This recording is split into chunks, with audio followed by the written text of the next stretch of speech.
Nadiya, first of all, just to say, we are so grateful for you being here today. Thank you for And having it has me. been a long day for a lot of people. And the fact that Yeah. this room is packed, they have stayed here for you. Well, I did ask, like, what do you have in, like, is there anything in place? Because days like this must be so exhausting. Because, I'm on my book tour with my book at the moment, and we talk a lot about mental health. And by the end of a few dates, I don't want to talk to anyone. I just want to sit in a bath for a few hours. Yeah. So, do you have a bathtub at the back somewhere?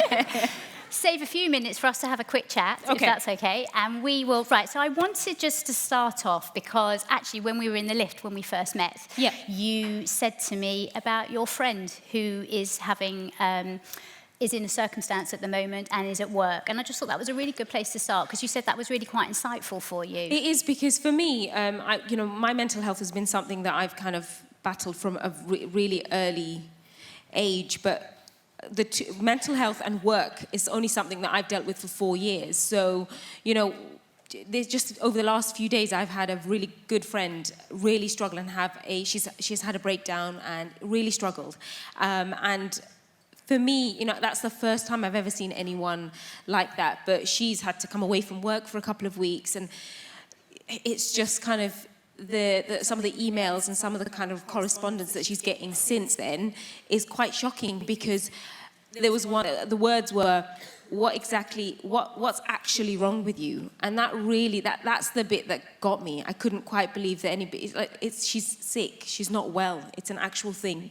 When someone says, what's actually wrong with you? It's not a made-up illness, It's actually real. And I think that is why this is such a big issue and why it's such a problem, because people don't actually believe that it's a real illness. And we discussed that, didn't we, about maybe this disconnect that there is still, that even though there's lots and lots of people opening up about their mental health, for those people that haven't experienced anything like that before, it can still be difficult to understand what mental health can be like for someone. Yeah, and I think that is a part of the problem. I think there's a massive disconnect between people who suffer with mental health illnesses and people who don't. And I think somewhere that gap needs to be bridged. And I think it's just having events like this is such a wonderful thing, because I can only kind of scale it down to my own life and think about kind of, there's me who suffers with mental health illness, and I have since the age of maybe 6, and my husband who seems to get through life without worrying about anything.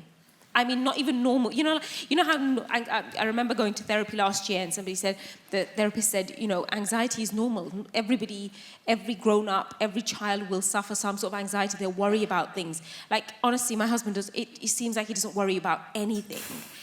So much so there's something else wrong with him. Honestly, I don't even get it. So he's so completely the other end of the spectrum. So, there's definitely a disconnect, and we need to bridge that gap, and I think that's really important, and having events like this definitely helps. Great. So just kind of going back, you very openly, in the position that you have rightly so earned, decided to open up about your mental health. So why did you decide to do that? That was tricky. That was really difficult, because you go off, you come off something as bright and breezy as Bake Off, and you just, it's all about baking, and it's wonderful and it's great, and if I go back to when I was doing Bake Off, I was having a panic attack every weekend, and that takes its toll on you. Anyone who's had a panic attack will know that once you've had one, it takes weeks to get back up from one, and I was having one every weekend, every week, while practicing, while filming, so it was really, really hard for me. And it was only a year and a bit after that, I realized that it's really, I started to talk about my mental health kind of in bits, not massively. I used to talk about it in bits, and I realized that by talking about it, my husband understood it very differently, because I was opening up to people, and I was just having this conversation today to somebody else, that it's easier to open up to everyone than to open up to the people that are closest to you. And it was, in some ways, it felt really important for me to do it, because I felt like a bit of a fraud. It's like, it is who I am. It's who I've always been. So talking about it really helped me to kind of understand my own mental health. Do you think you would have opened up if you hadn't become a celebrity?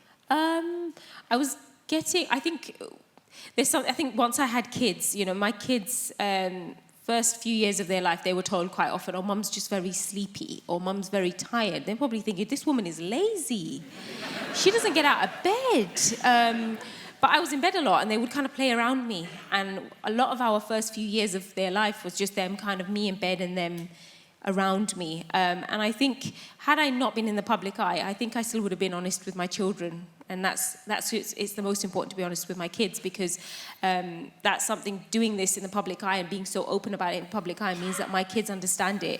And they have to also deal with the fact that I have a mental health illness, and they have to talk to everyone around them and explain it to them as well at the same time. So, yeah, I think I still would have, even if I wasn't in the public eye, because part of being a parent is, let's face it, lying. You know, that's part of parenting, is lying to them most of the time, which is exactly what I do most of the time. But I felt like a fraud. I did feel like a liar. I felt like I needed to tell the people that were closest to me, and they were my kids. You know, it was important to be honest with them. Yeah. And just to sort of kind of put it in context, the reason I asked you that is because, for example, we had a CEO panel earlier in the day, and we talked about, you know, how is it possible that CEOs might open up about their mental health, you know, for PR reasons, for marketing reasons. I remember also in your book, you wrote about, you know, all these celebrities moaning about mental health on social media,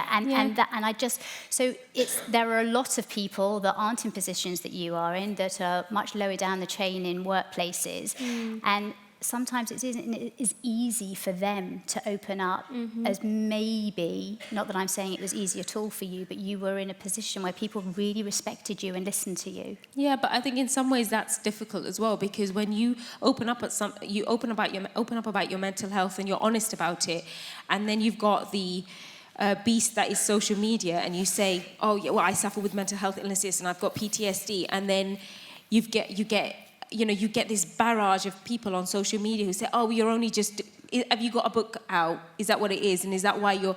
And then suddenly you question yourself. You go from having this illness to questioning yourself as to why you're doing it and why you're talking about it. And that's not a good place to be. So it was really difficult to talk about it, and really difficult to be open about it. So I can understand, for anyone who is in the hierarchy of the workplace, if you are right there at the top, I can understand why it might be difficult to open up about something like that, because, you know, people look at you and think, oh, but you've got the best job, you're earning the most money, how can you have a mental health illness? And that's what I get all the time. And I promise you, I won nothing on Bake Off apart from a trophy. Genuinely. Yeah. No. And everyone, honestly, my grandma thinks I've got a mattress of money. I haven't. I said, I haven't. I got a trophy that's a cake stand that you can't even really use. You really can't. It's wonky. It's weird. Can't even use it. So, sticking on the subject of your family for a second. So, also, we had a panel earlier today about faith and attitudes to mental well-being. And we also, just before in the green room, we had a really good chat about that. And love to get your family take. And, you know, was this spoken about in your family? Mental health? Absolutely not. It's not. There's no such. So I did a documentary, Anxiety and Me, last year, and it was. That was this year. My goodness, I filmed it last year. It was this year, and it's the first time my dad found out that I have anxiety. So he didn't have a clue. And he said, I'm angry with you. And I said, why? And he said, I don't really know. So he didn't understand it. And I said, do you want to talk about it? Should we talk about it? Is there something, you know, I can explain it to you? And he's like, nah, you're right. So I tried to open up. I did a whole documentary on it, and still it didn't work. So, and growing up I think as a Muslim, you know, I've tried to confront it as being a Muslim. I suppose there's two parts to this answer. You know, as a Muslim woman, as a Muslim, I've tried to open up about having mental health illness and I've spoken to people of, you know, quite religious people, tried to understand why I have it, if there's any way I can help. And a lot of it is just very much, it's kind of difficult because it's very much, you should pray and you should have faith. And, you know, you wouldn't go to a doctor and say, I suffer with PTSD. And he wouldn't say, I think you should pray more. You know, it doesn't work that way. So I think for me, there's definitely a disconnect with religion and also culture. You know, growing up, there's no actual word in my culture for mental health illness. So there isn't even a word. So if there's no word, it doesn't exist. So, a lot of it is very, people who do suffer with mental health illnesses, it's kind of, myths like that they've been possessed or drugs are to blame all the time. So there's no word. So even now, to this day, I've tried to open up about it with my own family, and it doesn't exist. So there's definitely a disconnect there with culture also. So clearly things to be done in that area, because if you and your parents are still not at that stage when you've been so open. You spoke in your book, I think when you first met your husband-to-be, that you said, and I quote, "He won't love me if he knows I'm damaged." Yeah. How did you start that conversation with your husband? Well, I mean, when we talk about, there's a stigma attached to mental health, and there's a shame attached to mental health illness. And I think that is a massive example of how shameful I felt for having it, that I went into an entire marriage and didn't even tell my husband. I actually married him, still didn't know. And I talk about that really openly in the book, because I did feel like I was damaged and I wasn't a whole person. And I felt like if I had told him that, then he wouldn't have married me. And I always ask him, I said, "If I told you, would you have married me?" He's like, "No." He jokes, but I think he would have. I hope he would have. But there's such a stigma attached to it. I didn't even tell my future husband. And it was tricky. And at the very beginning, it was something that he didn't understand, and it's taken him. I mean, we've been talking about it a lot recently, because especially kind of near the end of the year, where I've had a really busy year and he's had a busy year, and we're trying to wind down now. We talk about all the kind of struggles we've had through the year, and it's taken him, I would say, a good 13 years to fully understand what it's like to understand mental health. And I think he still to this day doesn't fully understand it, but he's the other side of mental health illness. Fascinating. And actually, I refer to a question that's come through that says, how do you help your husband support you with your mental health? That's a tricky, weird question, because it's like, how do I support him when I'm not well? But do you have to inform him? Are there triggers maybe for you that he might have to recognise? Are there... I don't know, maybe... He's very practical, my husband. So he has a note. He has a folder on me in his phone. He does. And a folder? Like a whole folder in his phone of notes. And he writes down the triggers just in case he forgets. He does, honestly, he does. He writes them all down. But he's really practical like that. But sometimes if there's something, he's like, "Oh, there's a new one," and I can hear him say it, and then he's putting it in his phone. So he does, I am like this joke act also in my house, because I had a panic attack a couple of years ago where a food shop came in, and I ordered coriander, but they gave me parsley, and I don't know on what planet coriander and parsley are the same, because they're not. They're totally different. So he's like, there's another trigger. So he writes it all down. So I think the only way I help him is to be honest. And I'm really, at the very beginning, I hid a lot from him, and I didn't talk about it honestly and openly. And I think for me and my family, not just my husband, I think we have to kind of involve especially my children, where I'm really honest with them. I talk to them about it. I don't hide it anymore. It's not a secret, and I'm not ashamed of it anymore. And I think that's the biggest difference, is that it's taken me 12, 13 years to say, right, I'm not ashamed of it anymore. This is real. It's just like, cutting yourself or breaking a bone. It all needs time to heal, and it needs medication, or it needs some sort of treatment. And so I'm really honest about it. I don't hide it anymore. And that's great. Yeah. It really is. I think in a very different way, I think many people are in the audience work in a fast-paced, pressured environment, just as you do. Yeah. How easy do you find it to say no? I can't say no. I don't know how, and I think that's something that, especially in the workplace, it must be so hard. I think I can say no to my kids. Yeah.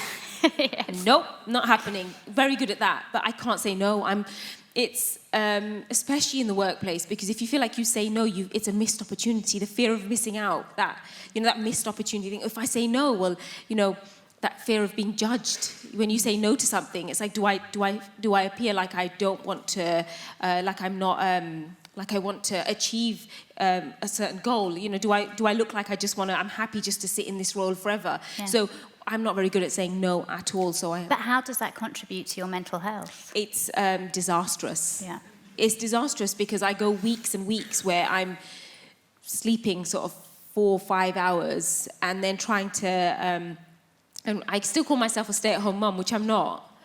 But I still want to do all the cooking, and I want to make sure my kids are fed, which we all do, but you know, I want to make sure I've cooked it, because my husband's an awful cook as well, so it's a lot of pressure to try and kind of do all of that. It's that pressure to try and do everything, and I think sometimes you do have to step back and just say, no, I'm definitely better at it now. I'm better at just saying, I've said, I've only been in a work environment for 4 years, because I was a stay-at-home mum before this, but even as a stay-at-home mum, I found it really, I had to say yes to everything, because if I wasn't saying yes to every kind of social event, everything, all the kids' play dates, if I didn't say yes, then I'd be deemed antisocial, and you don't want to, especially in the workplace, you don't want to seem like you're not interested. So I think you have to step back, because it does affect your mental health, because you don't want to say yes to everything. But you do.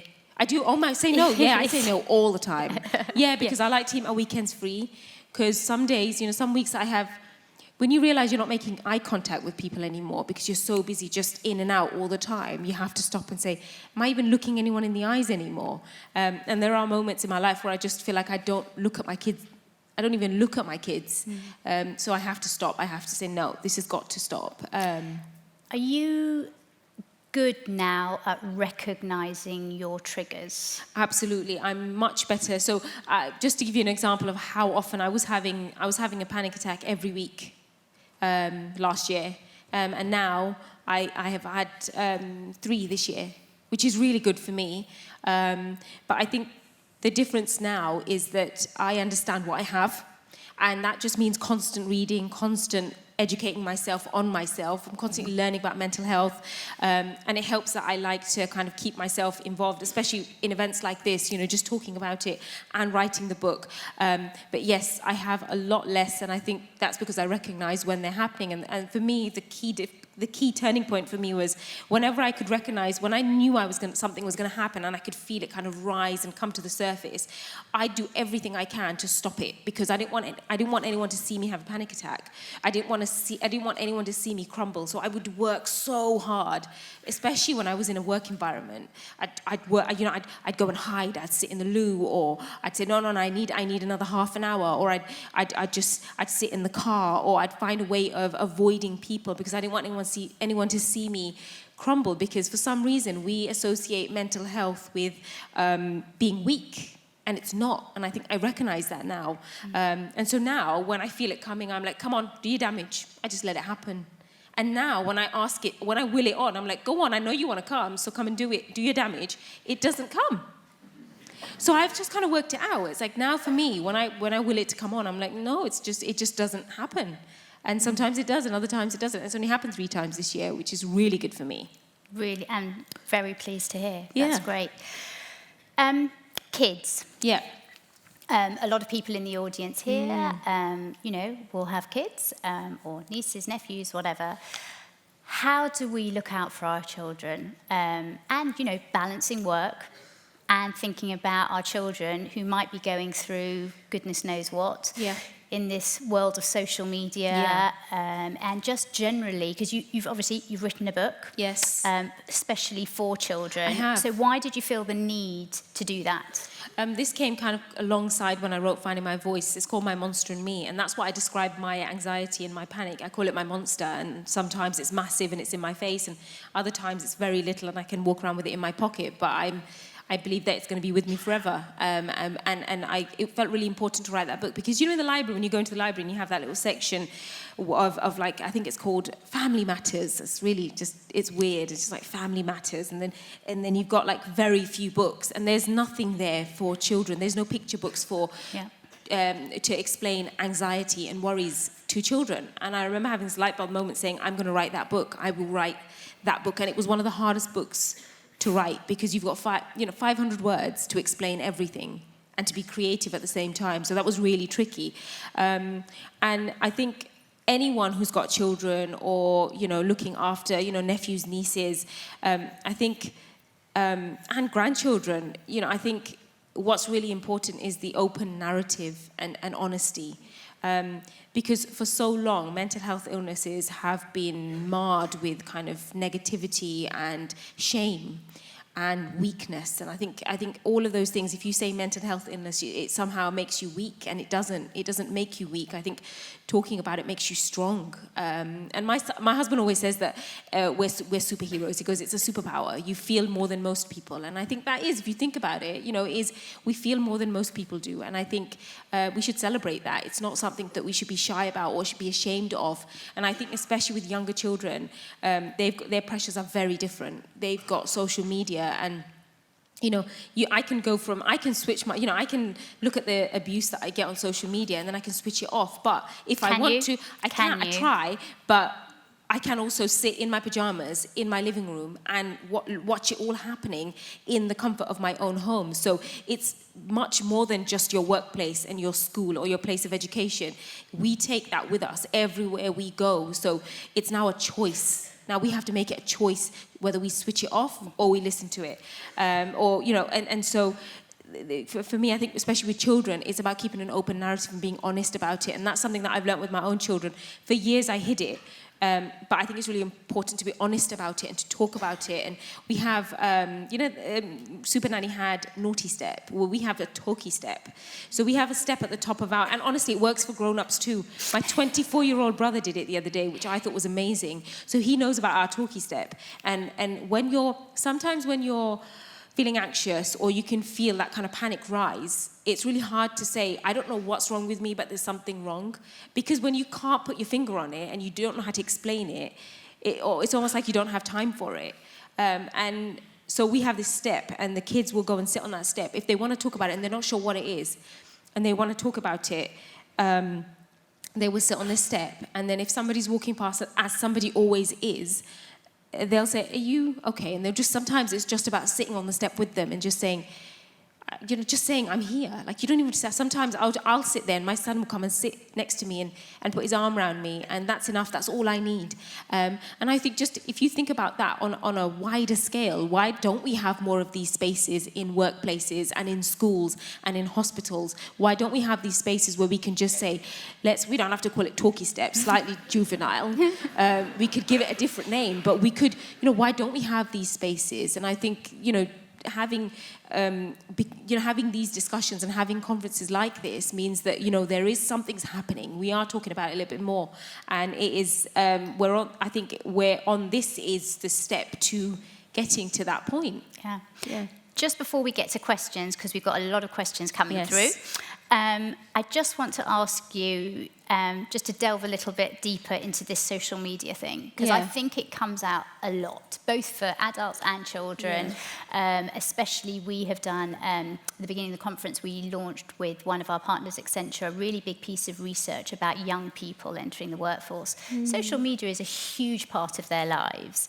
And you mentioned again in the green room about your husband's thoughts on social media, which I just thought were interesting to share, and just wondering, are we living in a world where we can switch off from social media? Well, he hates social media, absolutely hates it. I won't tell you what he calls it because it's rude.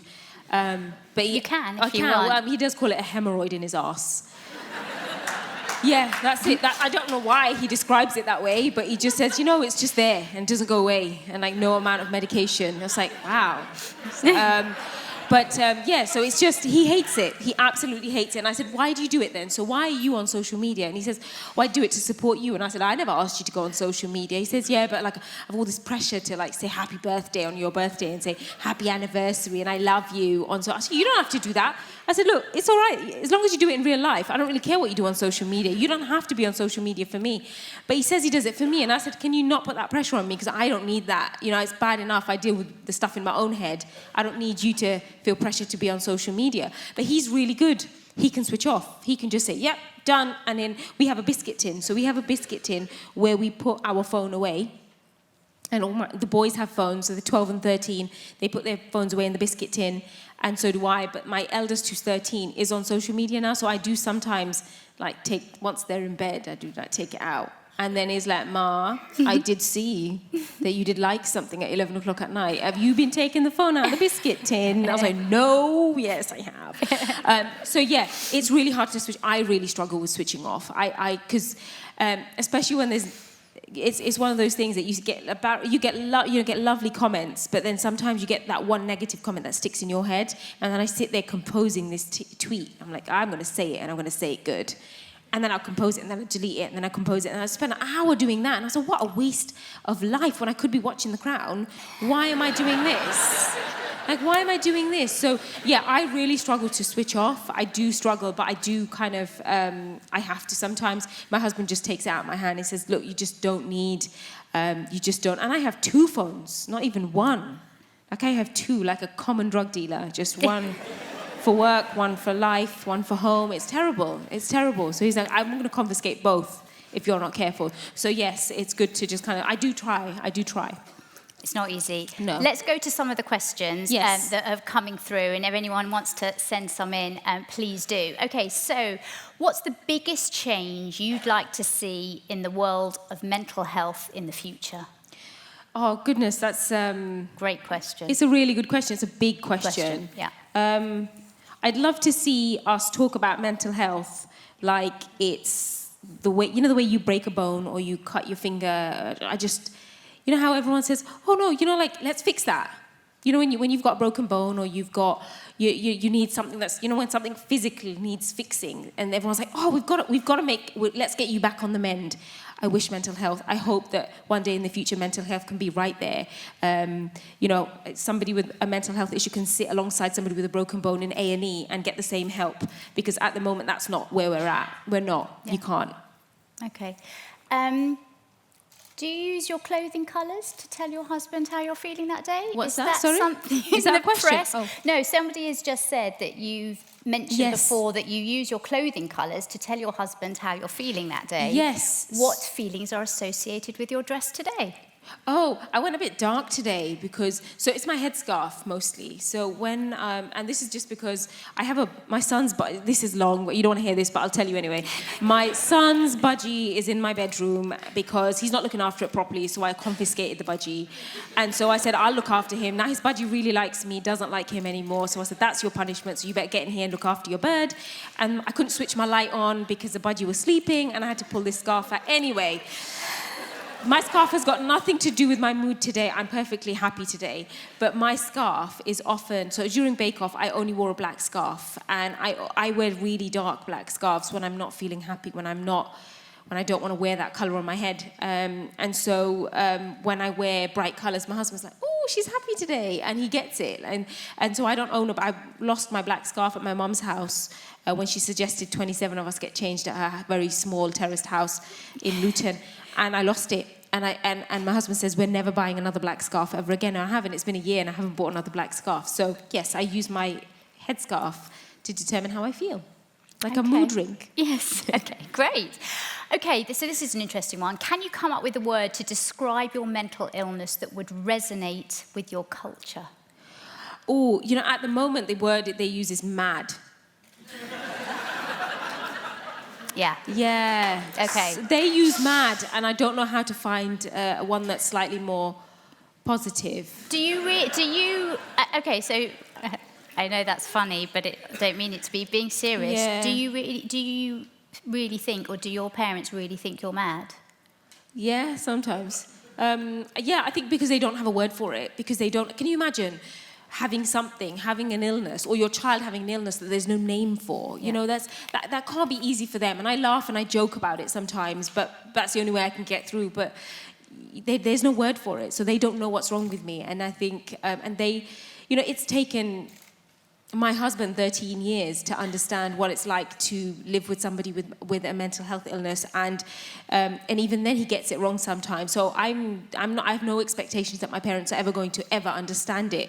And I think through time, the best I can do is with my children and their generation is to at least try to create a word for them. And I can use it with them because I use English with them, but there isn't a word right now in the Bengali culture. And maybe there is, maybe I've got it wrong. Maybe someone out there knows that there is a word out there that I don't know every single word in Bengali. So if there is a word out there, please tell me, because I don't know what it is.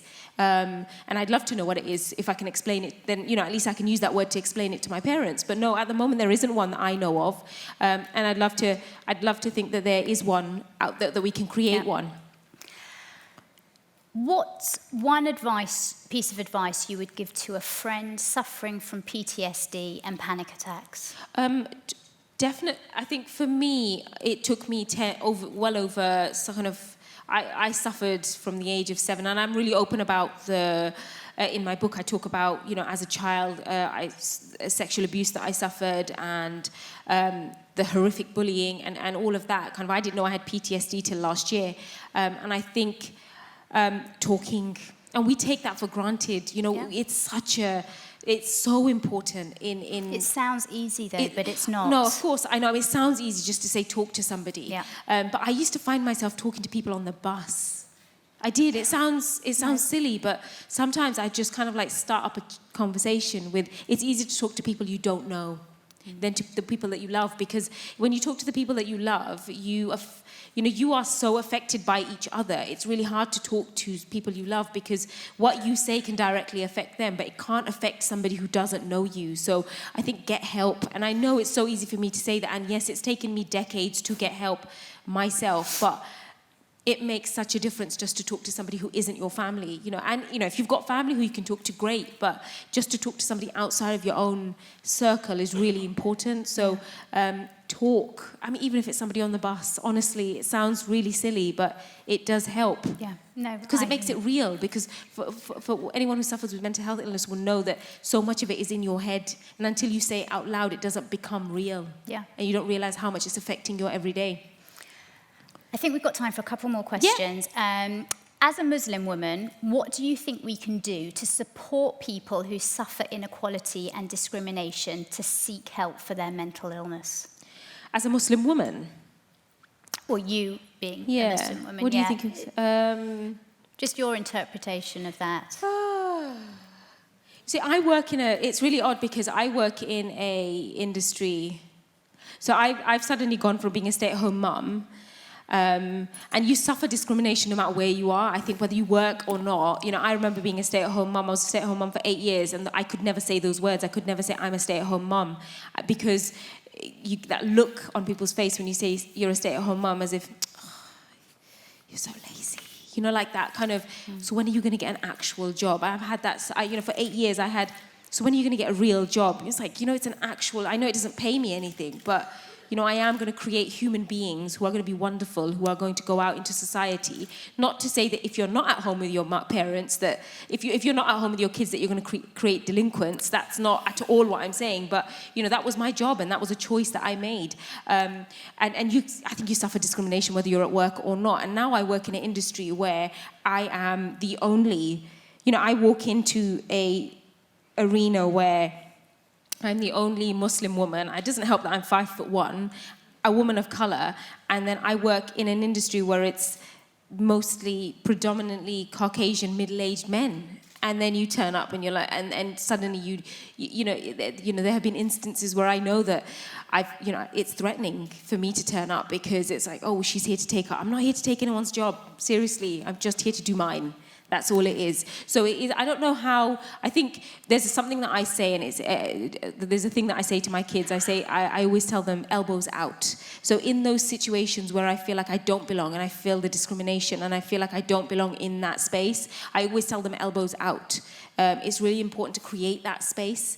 And so here I am, this Muslim, British, Bangladeshi woman of color with mental health illnesses, saying that this space that you say is yours can be mine too. So I tell my kids all the time, elbows out. When you feel like that space isn't there, you create it. So here I am saying elbows out. Yeah.